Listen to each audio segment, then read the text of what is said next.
20. ledna se v Národním domě na Vinohradech uskuteční jedna z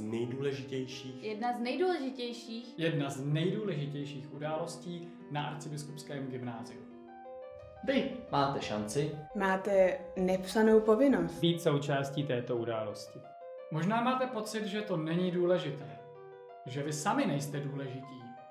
Ale to není pravda. A jediný způsob, jak vám toto dokázat, je mít v tomhle videu hodně známých učitelů. Hodně známých učitelů. Hodně známých učitelů. Velkou spoustu známých učitelů. Kteří vám několikrát zopakují, jak důležité. Důležité! Jak důležité to je. Někteří z nás nejsou známí učitelé, ale pořád jsme trochu známí. A dokonce se do té spousty známých lidí někdy přimíchá i někdo úplně neznámý. Ten je totiž ukázkou. Opravdové upřímnosti prostých studentů.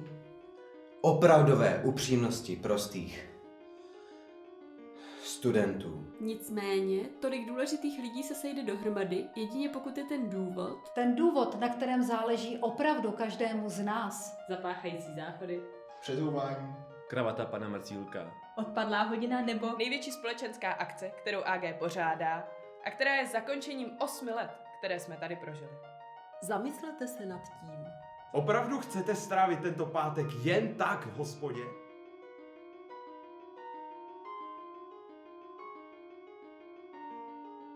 Ale vy to můžete změnit.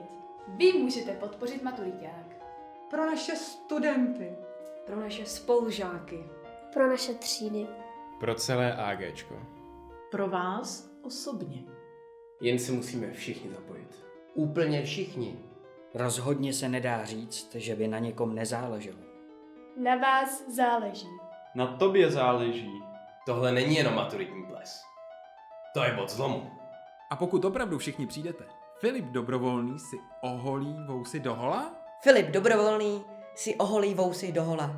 No počkej, to jsme se nedomluvili, to neudělám. Úplně dohola. Tohle tam být nemělo, tahle věta prostě. Přijď na maturiťák, ohol Dobrovolného. Hele, a neměli by na ten maturiťák prostě přijít, protože to tak má být? Jakože to je správný? Na každém z nás záleží. A abyste si to zapamatovali, tak poslední člověk, kterého v tomhle videu uvidíte, je ten nejznámější a nejdůležitější. Vážně? Jo, vážně. A nesplývám s tím pozadím.